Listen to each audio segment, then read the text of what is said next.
Officials in Flagler and Volusia counties have issued a warning for anyone who lives near the ocean after a common bacteria has killed several Floridians. It's called Vibrio vulnificus. It's a bacteria found in warm salt water that has infected 26 people across the state so far this year and is linked to 9 deaths. Channel 4 Scott Johnson is joining us now live with details on what we need to know in this health alert. Scott.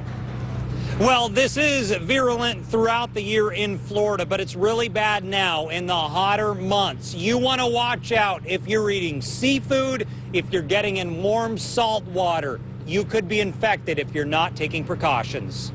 The warning is out to avoid undercooked oysters and be cautious if you're getting in warm salt water because there have been more deaths due to a bacteria called Vibrio vulnificus, which is found in warm salt water and raw oysters. Most recently, a 59-year-old Palm Coast fisherman died on Monday from the bacteria.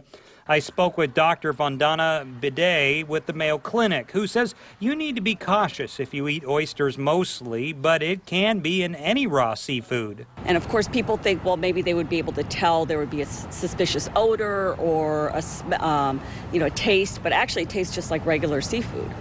But it is important not to eat raw seafood or undercooked seafood. Dr. Bidet says that Vibrio vulnificus is always present in our water, but gets to be such a high concentration during the warmest times of year. It's in seafood, it's in oysters. I know that there was an outbreak in California recently, and so they have some very strict laws about how oysters are harvested.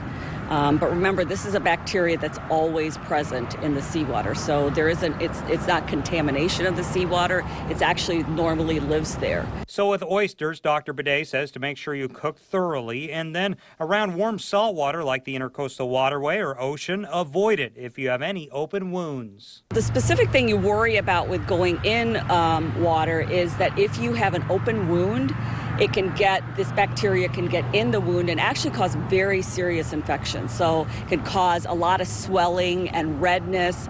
And in fact, a lot of the tissue around there can actually die. And there have been cases where people have had to have their limbs amputated in order to save their lives. And there are a lot of gastrointestinal symptoms of Vibrio vulnificus you want to watch out for. Diarrhea, vomiting, severe stomach cramping, all can be signs you've contracted it. We're live tonight. Scott Johnson, Channel 4, the local station. Scott, obviously seafood lovers aren't going to be loving this story tonight in this news, but what about people who have compromised immune systems? Is there any type of added threat there with them? There is. You want to avoid seafood, uncooked seafood. You want to avoid that water like someone with an open wound. If it runs the gamut. If you have HIV, if you've had a liver transplant, if you have some sort of immune issue that has compromised your immune system, you need to be very cautious, particularly around warm salt water. Adrian? All right, some good advice. Scott Johnson reporting live for us tonight. Scott, thank you.